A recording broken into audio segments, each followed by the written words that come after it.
TNI harus netral pada saat rakyat berkelahi, karena netral dipercaya sebagai penengah. Jangan ikuti pemimpin yang menjual TNI. Ada pimpinan-pimpinan TNI di wilayah ini yang mengajak tidak netral. Itu adalah pelacur politik.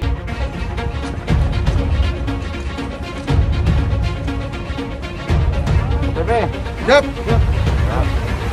Pol PP harus berani nyabutin itu HRS itu. Pol PP yang ketakutan ngapain? Saya dukung langkah yang dilakukan oleh Pangdam Jaya karena pasti tujuannya baik untuk republik ini, untuk negara ini. Siapapun yang akan mengganggu keselamatan jiwa masyarakat, saya akan melakukan penegakan hukum yang tegas dan akan melakukan upaya-upaya pencegahan. Jadi kalau ucapannya yang tidak baik, itu bukan Habib namanya itu. Jangan merasa bahwa dia mewakili umat Islam. Tidak. Sekarang kok mereka ini seperti yang ngatur, tak sukanya sendiri. Itu perintah saya. Dan ini akan saya bersihkan semua. Akan saya bersihkan. Tidak ada itu baleho-baleho yang mengajak revolusi dan segala macam. Jangan mengganggu persatuan dan kesatuan yang ada di wilayah Jakarta. Saya panglimanya. Kalau coba-coba mengganggu itu, akan saya hajar nanti. Jangan coba-coba pokoknya. Jangan coba-coba. Kalau perlu FPI bubarkan aja itu. Bubarkan saja itu. Ya. Tapi Anda yakin FPI tidak akan bisa dibubarkan? Karena kalau Front Pembela Islam dibubarkan, besok dibikin lagi Front Persatuan Islam. FPI juga. Front Persaudaraan Islam. FPI lagi. Makanya kita bangga. Begitu terjadi penghinaan terhadap Rasulullah, satu anak muda, saudara. Anak muda, seorang muslim, dia nggak terima Rasulullah dihina. Apalagi negara mendukung penghinaan tersebut. Apa yang dia lakukan, saudara? Itu dia ambil pedang, dia tebas kepala gurunya, saudara. Silahkan dunia menganggap ini anak radikalis. Kami nggak peduli, saudara. Bagi kami, anak tersebut adalah pahlawan umat Islam, saudara. Negara dan bangsa ini dari ancaman dan gangguan musuh yang ingin mencapik-capik persatuan dan kesatuan bangsa. Berani, benar, dan berakhir. Mentaati seluruh ketentuan peraturan dan undang-undang, dan kalau itu dilanggar, sanksinya di antaranya dapat diberhentikan. Depannya lagi apabila itu seperti gubernur sudah meminta ke polisi, TNI untuk bergerak kita. Dalam hal penjatuhan denda sebesar 50 juta rupiah yang telah dibayarkan oleh Imam Besar Habib Rizik Syihab memperjelas tidak adanya perbuatan pidana.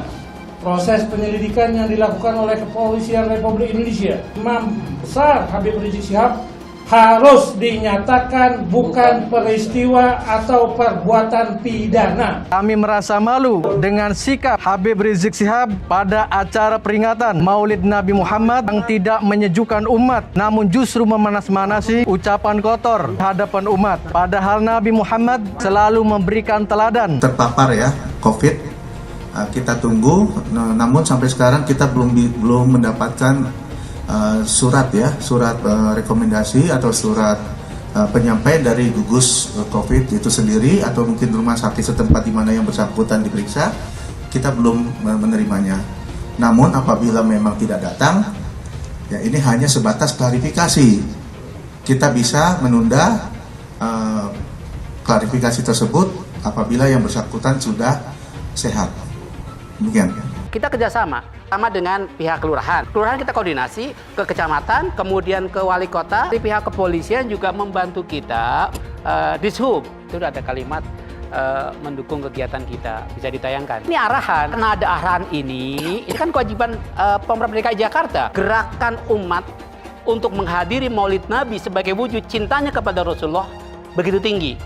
Ditambah umat ingin kumpul dengan darah mengalir pada seorang habaib sebagai cucunya Rasulullah. Enggak ada ajakan. Mana ajakannya? Allah yang sehat, yang segar, yang punya kesempatan, rame-rame kita ke sana insya Allah. Insya Allah hari Sabtu malam Ahad kita akan bikin maulid di Petamburan. Sekaligus insya Allah saya akan menikahkan putri saya yang keempat.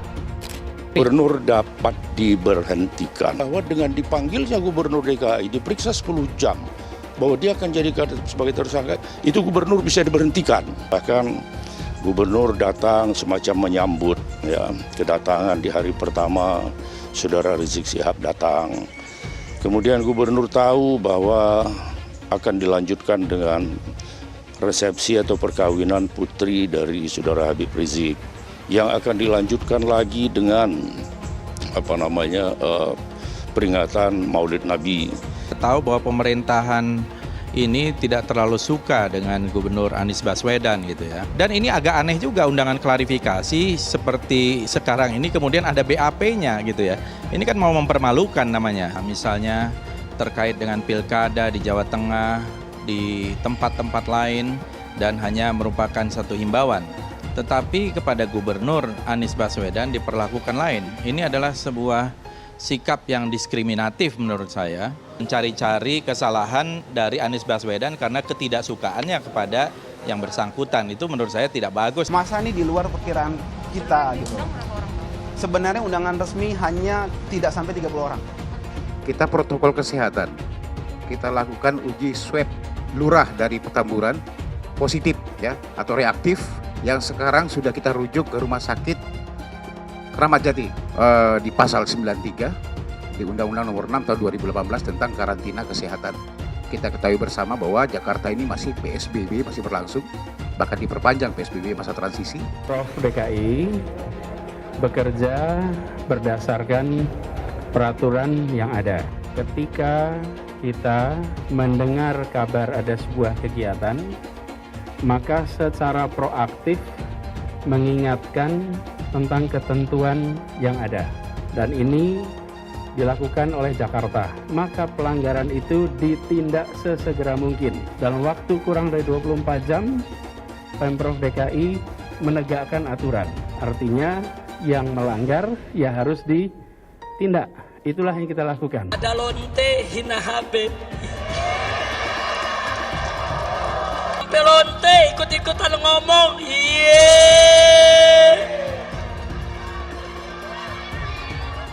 Saudara, saya nggak marah. Cuman ada umat yang marah. Ngancam mengepung lonte. Polisi kalang kabut jagain lonte. Iya.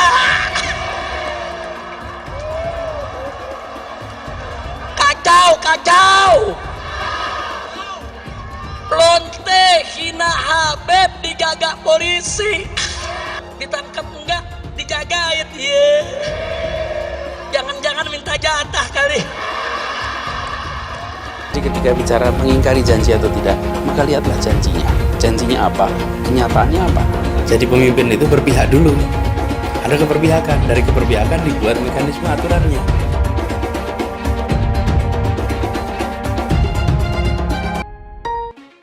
Jangan ini berulang. Jangan kita sampai kembali lagi.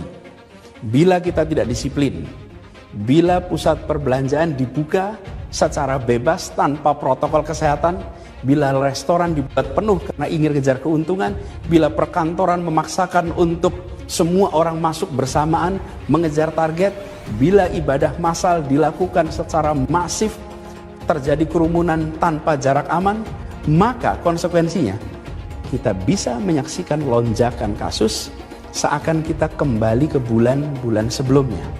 Dan bila itu sampai terjadi, maka Pemprov DKI Jakarta, gugus tugas DKI Jakarta tidak akan ragu, tidak menunda untuk menggunakan kewenangannya menghentikan kegiatan sosial ekonomi di masa transisi ini. Kecil yang nggak patuh protokol kesehatan di dunia. Giliran ada yang bikin kerumunan ribuan orang berkali-kali dibiarkan. Ada yang dari luar, gubernurnya malah sowan. Kenapa takut? Padahal tegas itu yang dirindukan kami, rakyat Indonesia. Gubernur goblok. Dia janji mau nikah, dia janji ada semua, Kak. Saya kirim ke dia. Saya berbuat seperti ini karena perbuatan Habib sendiri. Nah, Habib merasa diteror, diancam, tertekan karena perbuatan Habib sendiri. Oh, Firza berarti bohong. Firza tidak hapus chat. Oh tidak, saya hapus sih, saya tidak mau sakit sendiri, kayak gitu. Habib Rizik Syihab, mereka adalah penista agama, sudah dilaporkan bertahun-tahun, tetapi tetap saja tidak tidak ditangkap oleh polisi karena polisi takut oleh umat mayoritas agama Islam. Saya tekankan sama kau, ya, kau coba-coba bermain rasis, radikal, kau camkan itu kadrun, saya sampaikan. Saya mengajak seluruh elemen masyarakat, mari kita bersatu, berkumpul untuk mengusir FPI. Sudah saatnya kita bertindak, karena selama ini kita membiarkan mereka merajalela, bertindak seenak-enaknya, sesuka hatinya. Saya mengatakan perang dengan FPI, bubarkan FPI. Mari kita bersatu semuanya, bergerak untuk mengusir FPI dari Indonesia. Si Rizik Genruwo, para pengikut-pengikutnya semua adalah asu babi ngepet yang lapar sajen. Jangan ganggu Indonesia. Kalian tidak usah berkoar-koar. Itu si Rizik Genruwo imam apa? Imamnya FPI, tidak usah macam-macam. Lihat apa yang dilakukan front penghancur Islam. Lihat dengan ngancur-ngancurin sana sini. Pancasila Soekarno, ketuhanan ada di pantat. Anak Tuhan dari mana? Kalau Yesus anak Tuhan, bidangnya siapa? Besok di seluruh wilayah Indonesia akan katakan dalam. Padahal dia minoritas. Dia mulai. Kau pertama kafir, kedua goblok. Kitab Bible Kristen itu bohong. Saya bukan mengatakan Bible Kristen fiksi, Bible Kristen itu palsu. Karena di salib itu ada jin kafir. Karena di salib itu ada jin kafir. Karena di salib itu ada jin kafir. Haleluya. Kemudian naudzubillah min dzalik. Anda pilih orang kafir, berarti Anda telah menyerahkan urusan umat Islam ke tangan orang kafir. Gus Dur itu buta mata juga buta hati. Jarang, saya belum pernah nengok Cina kerasukan setan. Pernah tak Ahok itu kerasukan setan? Enggak, setannya tidak pernah. Karena sesama setan dilarang saling menggoda. Saya nggak pernah mundur untuk kebenaran, keadilan, kejujuran. Dan peri kemanusiaan, gue nggak pernah mundur. Dan gue nggak pernah takut juga sama lu. Siapapun yang rasis, gue akan hadapin. Gue bilang. Karena rasis itu tidak berperi kemanusiaan. Sama saya ditanya dulu kan, kamu nyesel nggak statement kamu di Pulau Seribu sehingga masih masuk penjara? Tidak pernah nyesel. Karena saya mengatakan kebenaran. Kalau itu ada ormas yang seperti itu, ya kita gebuk, kita tendang. Sudah jelas itu. Jangan ditanyakan lagi. Hai teman-teman, saya mau memperlihatkan transaksi saya hari ini lakukan trading di eToro. Ini bukti transaksi saya untung $4.500 US, itu sekitar 68 juta rupiah. Semua keuntungan bisa saya dapatkan dengan fasilitas copy trading di eToro. Kalau saya bisa, kalian juga bisa guys.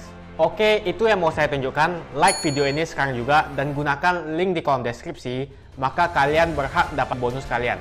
Promo ini ada masa waktunya, jadi jangan ketinggalan. Bukan cuma itu saja, transaksi tidak dikenakan fee, baik itu investasi saham, trading forex, komoditas, bitcoin, dan lainnya. Kalian bisa melakukan transaksi berapa kali pun atau unlimited trading. Dan tidak ada fee sama sekali. Jika transaksi di tempat lain sudah berapa fee-nya. Setelah nonton video ini, ayo bergabung dengan eToro hari ini, gratis dan tidak ada minimal deposit. Pastikan kalian menggunakan link di kolom deskripsi untuk mendapatkan welcome bonus. Kalian bisa menggunakan bonus $100.000 di akun virtual untuk latihan. Bukan cuma itu, kalian akan dapat kelas trading online gratis senilai 3 juta rupiah atau $200 jika kalian deposit di bulan ini. Selamat menonton guys, enjoy! Hai semua, dengan saya Jonas Leong. Terima kasih banyak buat kalian penonton setia yang selalu menonton di channel ini. Saya secara personal sangat menghargai waktu kalian. Dan saya sudah menganggap kalian sebagai family karena kalian selalu support di channel ini. Bagi kalian yang selalu menuliskan opini kalian di kolom komen, saya baca komen kalian satu persatu. Saya baca komen kalian untuk mengetahui opini kalian, tanggapan kalian, dan masukan kalian sangat berguna untuk video selanjutnya. Terima kasih banyak buat kalian yang selalu menekan tombol like di awal video. Video seperti ini membutuhkan waktu dan juga research. Dan ini semua gratis untuk kalian. Jadi pastikan kalian menekan tombol like-nya, supaya saya mengetahui kalian menyukai konten yang saya bagikan.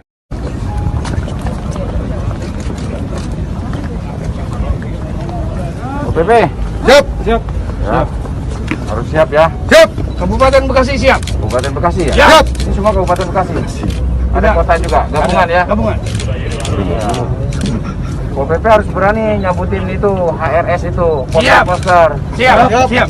Harusnya Pol PP duluan. Siap. Baru TNI, siap. Baru polisi, baru TNI. Siap. Pol PP yang ketakutan ngapain? Ya. Siap. Baru nanti kita bergerak. Siap. Setelah ini kita cabutin tuh. Siap. Kabupaten Tangerang siap. Kabupaten Tangerang ya. Di mana itu banjir? Di daerah Lekop ya. Ada pimpinan-pimpinan TNI di wilayah ini yang mengajak tidak netral, membantu salah satu, maka itu adalah pengkhianat. Itu adalah pengkhianat. Itu adalah pelacur politik. Itu akan menjual TNI untuk kepentingan pribadi. Dan pemimpin-pemimpin seperti ini suatu saat rela mengorbankan nyawa anak buahnya untuk kepentingan pribadi. Saya ingatkan ini. Pak, saya bersumpah taat kepada atasan dengan tidak mentah perintah atau putusan. Iya betul, tetapi sumpah yang pertama, setia kepada negara kesatuan Republik Indonesia berdasarkan Pancasila. Melanggar Pancasila, karena TNI adalah anak kandung rakyat, maka TNI harus netral. Pada saat rakyat berkelahi, karena netral dipercaya sebagai penengah. Itu TNI. Semoga ini didengar oleh semua prajurit TNI.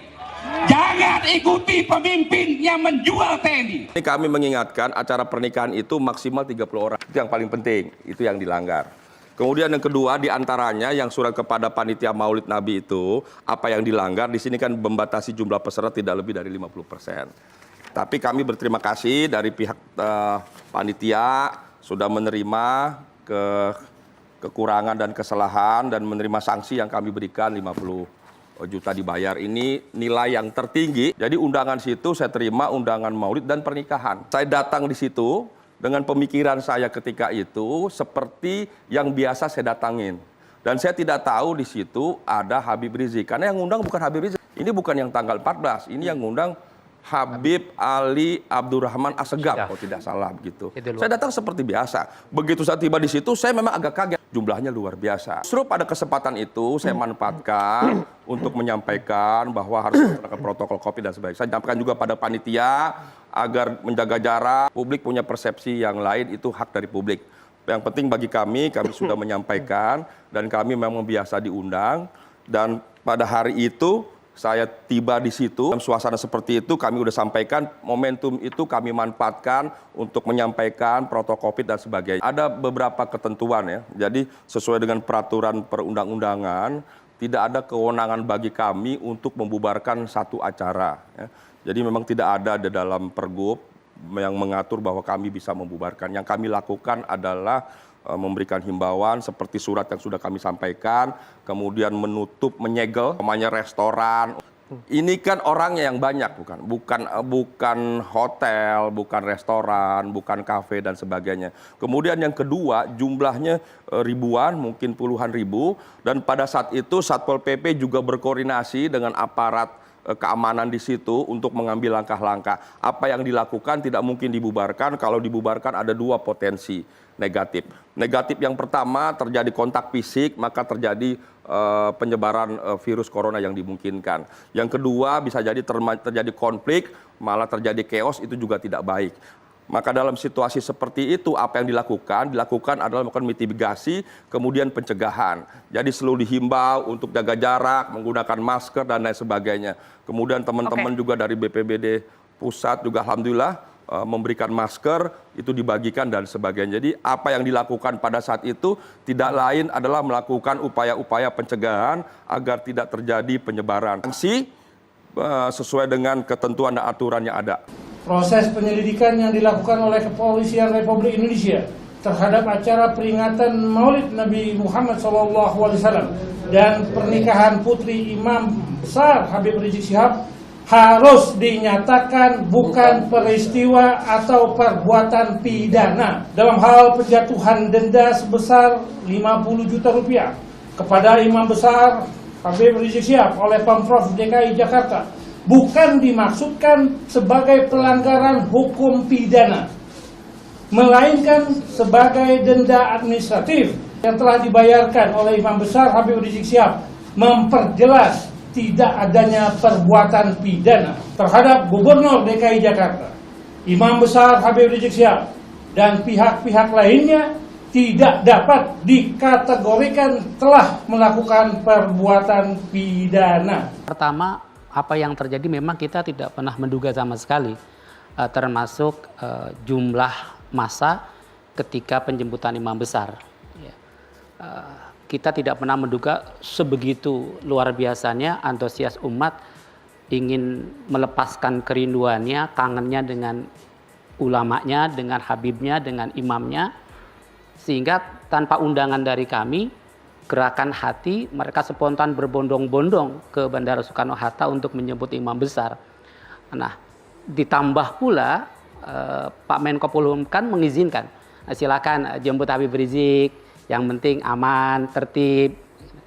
Ini yang menambah juga kan begitu. Nah, sehingga ketika hari H-nya kita melihat luar biasa, umat berkumpul penuh sukacita, penuh histeris, penuh kesedihan juga melepas itu menyebut beliau.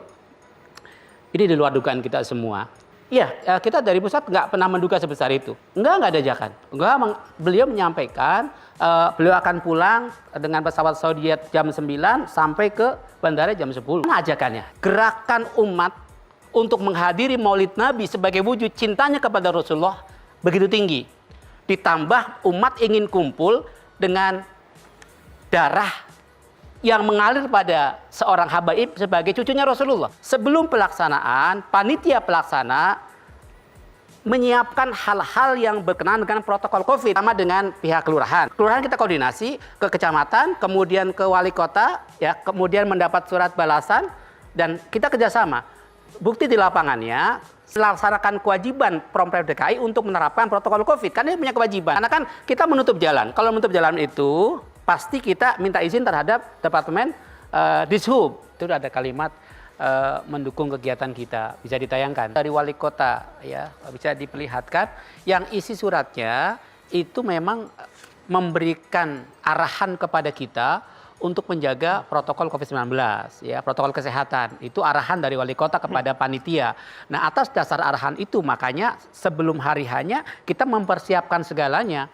Termasuk kita membagi-bagikan masker, kemudian menyiapkan cuci tangan, kemudian menyemprotkan disinfektan di berbagai tempat. Ini arahan. Karena ada arahan ini kan kewajiban Pemprov DKI Jakarta untuk memberikan arahan kepada panitia. Nah, atas arahan ini makanya panitia menyiapkan segalanya. Dari pihak kepolisian juga membantu kita membagi-bagikan masker juga. Kemudian dari relawan-relawan juga. Terbukti dari puluhan ribu yang hadir, kan yang tertangkap cuma 30 orang. Artinya panitia sudah kerja maksimal, tinggal satu memang jaga jarak. Itu memang kita akui, kita tidak bisa melaksanakan itu karena membludaknya umat yang di luar dugaan kami. Ketika kita dianggap melakukan sebuah kesalahan, kemudian Satpol PP DKI Jakarta memberikan denda, memang faktanya memang kita ketika itu di luar kemampuan kami tidak bisa jaga jarak. Sehingga kami mengakui taat hukum, ya kami bayar denda itu. Hukum tertinggi adalah keselamatan rakyat. Artinya kita mengedepankan keselamatan rakyat sebagaimana pemerintah dalam hal ini Presiden sudah mengeluarkan Inpres 6 tahun 2020. Yang intinya antara lain memerintahkan kepada gubernur, termasuk dan tidak terkecuali Gubernur DKI Jakarta, yang tujuannya adalah untuk memastikan peningkatan disiplin dan penegakan hukum yang berkaitan dengan protokol kesehatan dalam pencegahan dan pengendalian COVID-19. Nah, sebagai tindak lanjut dari Inpres ini, selanjutnya Pemda DKI sudah mengeluarkan peraturan gubernur nomor 79 tahun 2020. Nah, berkaitan dengan dua ketentuan itu yang berkaitan dengan keselamatan rakyat, ya, telah terjadi yang kita sama-sama lihat ada pelanggaran terhadap protokol kesehatan yang terjadi di Petamburan. Kan itu persoalannya, jadi kita jangan bias, ya.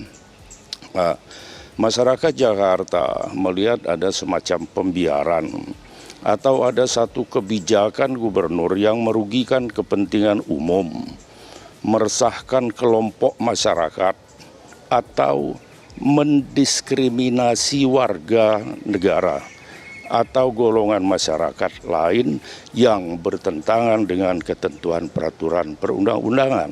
Nah, di mana letak diskriminasi? Masyarakat melihat ketika ada pelanggar yang lain, gubernur melakukan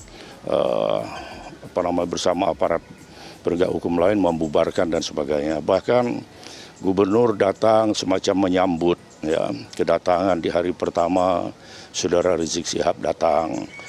Kemudian gubernur tahu bahwa akan dilanjutkan dengan resepsi atau perkawinan putri dari Saudara Habib Rizik yang akan dilanjutkan lagi dengan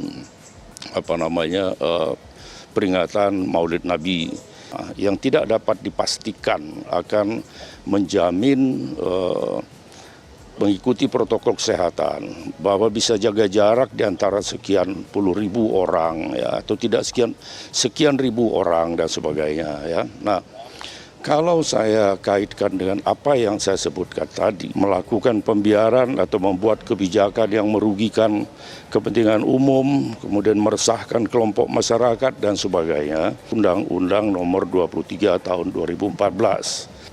Perbuatan melakukan pembiaran atau membuat kebijakan yang meresahkan, merugikan, diskriminatif, ya, itu adalah salah satu hal yang diatur dalam undang-undang tentang pemerintah daerah, ya, Undang-Undang 23 Nomor 24 tahun 2014. Gubernur dapat diberhentikan. Gubernur, jadi saya tidak bicara dari segi pidana sekarang ya.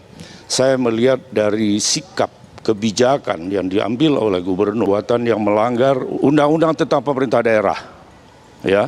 Okay. Di dalam ketentuan pasal 76 disebutkan apabila gubernur atau kepala daerah, apakah itu gubernur, wali kota atau bupati, ya, membuat kebijakan yang merugikan kepentingan umum dan meresahkan sekelompok masyarakat atau mendiskriminasikan warga negara atau golongan masyarakat lain yang bertentangan dengan ketentuan peraturan perundang-undangan, itu gubernur bisa diberhentikan. Gubernur DKI Anies Baswedan dipanggil, undangan pasti tulisannya, nggak mungkin itu dipanggil, ya, panggilan nggak boleh, dan tidak pro justisia, itu jangan salah ya. Itu dalam kaitannya dengan adanya pelanggaran terhadap protokol kesehatan. Nah, mungkin nantinya dari hasil lidik ini akan ditingkatkan ke penyidikan dengan diterbitkan sprindik, surat perintah penyidikan. Ketika sudah ada sprindik, baru dibuatkanlah surat SPDP, surat pemberitahuan dimulai penyidikan ke jaksa. Nah, di situ nanti meskipun sudah taraf penyidikan, belum ditentukan siapa tersangkanya. Apakah itu Saudara Rizik Syihab atau siapa, atau Anies Baswedan. Jadi kita jangan langsung mengatakan bahwa dengan dipanggilnya Gubernur DKI diperiksa 10 jam, bahwa dia akan jadikan sebagai tersangka, itu yang salah. Makanya saya berbicara tidak menyoroti dari sisi pidananya sekarang. Bahwa nanti akan mengarah ke sana, itu soal lain. Terlalu dini ketika menyalahkan polisi. Kenapa polisi kok manggil ini? Loh, nama juga masih lidik kok. Saya ingin sampaikan bahwa TNI adalah bentengnya persatuan dan kesatuan bangsa. Oleh sebab itu, dengan profesionalisme kalian, maka kalian harus siap untuk diterjunkan dalam rangka melawan musuh yang mencabik-cabik benteng persatuan dan kesatuan bangsa. Mari jamaah di masjid. Di masjid itu orang datang ke masjid orang suci, masjidnya juga suci. Kemudian rumahnya juga nambah Allah. Masa sih corona mau masuk ke rumah Allah? Kalau ingin ya tidak terterjang oleh corona, dekatilah Allah. Corona itu adalah makhluk Allah. Kita juga makhluk Allah. Corona datang, musibah-musibah datang, tiada lain dan tiada bukan, saudara. Pasti kesalahan ini ada kaitannya. Apa kaitannya? Karena Habib Rizik tidak boleh kembali ke tanah air. Allah Ta'ala murka dan Allah kirimkan corona ke Indonesia, sudah. Hai teman-teman, kalian sudah membuka akun untuk melakukan investasi atau trading? Jika belum, membuka rekening di Toro gratis loh. Bahkan cuma butuh 5 menit saja. Cepat dan simple. Dan semua bisa dilakukan secara online. Sampai saat ini ketika kita mau melakukan investasi saham atau trading forex, kita masih menggunakan cara yang kuno. Seperti kita menelpon banker atau broker yang melakukan atau mengeksekusi transaksi kita. Tapi apakah kalian tahu di Toro kita membeli saham atau forex, kita cuma login, lalu memilih apa yang kita mau, lalu masukin angka berapa banyak yang ingin kita beli, lalu tinggal klik. Sesimpel itu. Sampai saat ini kita bingung mau investasi saham luar negeri, trading forex, komoditas, dan cryptocurrency di mana tepatnya. Kita bisa transaksi semua trading ini di eToro. eToro merupakan one-stop shopping. Sampai saat ini kita membayar fee di setiap transaksi kepada banker atau broker. Setiap kita melakukan transaksi jual beli, biasanya kita dipotong fee oleh platform kita. Kalau dalam 1 bulan kalian melakukan transaksi 1 kali, mungkin tidak terasa. Coba kalian melakukan trading sebanyak 100 kali. Sudah berapa fee-nya? Misalnya kalian membeli saham Google dengan fee per transaksi $10. Jika kalian membeli saham Google 10 kali, maka fee transaksi sudah $100. Belum lagi kita akan dikenakan fee ketika kita menjual saham itu. Itulah sebabnya saya memilih eToro, karena tidak ada fee sama sekali. Saya ulangi, di eToro tidak ada fee sama sekali ketika kalian melakukan transaksi. Dan yang kedua, kalian bisa melakukan unlimited trading, atau trading sebanyak apapun. Ya, kalian bisa melakukan trading 10 kali, 100 kali, 1000 kali dalam sehari, tanpa dikenakan fee. Jadi berapa banyak uang yang kita hemat dari fee saja. Sampai saat ini ketika uang dana kita dikelola oleh manajer keuangan, terkadang kita tidak diberitahu ketika akan melakukan transaksi. Bahkan investasi kita dipotong biaya. Dan kita dibikin bingung karena kurangnya transparansi. Kita juga bingung memilih investasi manajer yang bagus untuk mengelola investasi kita. Alhasil, investasi kita bukannya untung malah rugi. Bahkan yang lebih ekstrim, kita tertipu oleh manajer investasi yang ilegal. Tapi apakah kalian tahu di eToro ada fasilitas yang namanya copy trade, di mana kita bisa menduplikasikan investasi atau trading yang dilakukan oleh trader profesional. Semua data terbuka dan transparan dan kita bisa melihat performance sampai 10 tahun yang lalu. Dengan fasilitas ini, kamu tidak usah lagi menelpon manajer keuangan kamu untuk melakukan trading. Atau pusing investasi kamu merugi dikelola oleh manajer keuangan. Di eToro, kita bisa memilih investor profesional yang sesuai dengan yang kita sukai. Dan di eToro banyak sekali profesional investor yang keuntungannya di atas 50%. Bulan ini saya profit 140%. Jika kalian ingin profit seperti saya, kalian tinggal menggunakan fasilitas copy trade. Jadi ketika saya profit, maka otomatis kalian akan mendapatkan profit. Mau beli saham Google, 1 unitnya mahal. Di eToro, kalian bisa beli di bawah 1 unit atau pecahan unit. Contohnya kita membeli saham Google dengan hanya $50 saja, yaitu 0,02 unit. Di platform lain, kalian diwajibkan untuk membeli minimal 1 unit atau $1.500 untuk saham Google. Dengan $50 atau Rp700.000 saja, kalian sudah bisa memiliki saham Google. Menarik bukan? Saya sudah lama menggunakan eToro dan minggu ini saya profit 140%. Jadi bergabunglah dengan eToro dan mulai profit hari ini. Jadi apa yang kalian tunggu? Mendingan kalian cobain sendiri aja deh. Tutorial bisa kalian cek di kolom deskripsi dan kalian harus menggunakan link di kolom deskripsi untuk mendapatkan welcome bonus. Jika tidak, maka tidak akan mendapatkan bonus. Dan gunakan bonus $100.000 di akun virtual Anda untuk mengenal lebih jauh tentang eToro atau bisa digunakan untuk latihan. Bukan cuma itu, kalian akan dapatkan kelas trading gratis yang nilainya Rp3 juta jika kalian deposit di bulan ini. Kasih banyak buat kalian yang nggak skip dan nonton video ini sampai habis. Saya secara personal sangat menghargai waktu kalian. Makasih banyak buat kalian yang sudah tekan tombol subscribe, dan makasih banyak buat kalian yang sudah tekan tombol loncengnya. Jangan lupa bagikan informasi ini ke teman atau family Anda. Mungkin teman atau family Anda membutuhkan investasi ini. Oke guys, sekian dulu dari saya. Jangan lupa follow Instagram saya di @johannesleongofficial untuk kata-kata motivasi setiap harinya. Bagi kalian yang termotivasi nonton video ini, ayo like video ini dan subscribe di channel ini. Dan buat kalian yang sudah subscribe di channel ini, jangan lupa tekan tombol loncengnya, supaya kalian mendapatkan notifikasi setiap kali saya upload video. Hai teman-teman, terima kasih banyak buat kalian yang sudah menekan tombol join atau sudah bergabung di channel YouTube Jonas Leong. Ini adalah salah satu feature dari YouTube di mana kalian bisa mensupport channel Jonas Leong untuk lebih semangat membuat konten-konten lainnya. Apa kelebihan ketika kalian join membernya Jonas Leong? Yang pertama, kalian akan mendapatkan badge atau tanda khusus untuk kalian semua, seperti ini. Kita mulai dari new member, 1 bulan, 2 bulan, 6 bulan, 1 tahun, dan juga 2 tahun. Jadi semakin lama kalian berlangganan dengan membershipnya Jonas Leong, maka badge Anda akan berevolusi menjadi lebih bagus dan menjadi lebih baik lagi. Yang kedua, kalian bisa menggunakan banyak emoticon yang bisa Anda pakai, seperti ini. Jadi kalian bisa berekspresi menggunakan emoticon yang sudah saya sesuaikan untuk kalian semua pendukung Jonas Leong. Tentu saja ada perbedaan antara orang yang belum membership dan sudah. Dari segi tampilan nama yang di-highlight dan juga logo di samping nama ketika Anda komen. Dan juga komen kalian akan lebih sering saya reply dan juga akan saya pin atau feature di setiap video.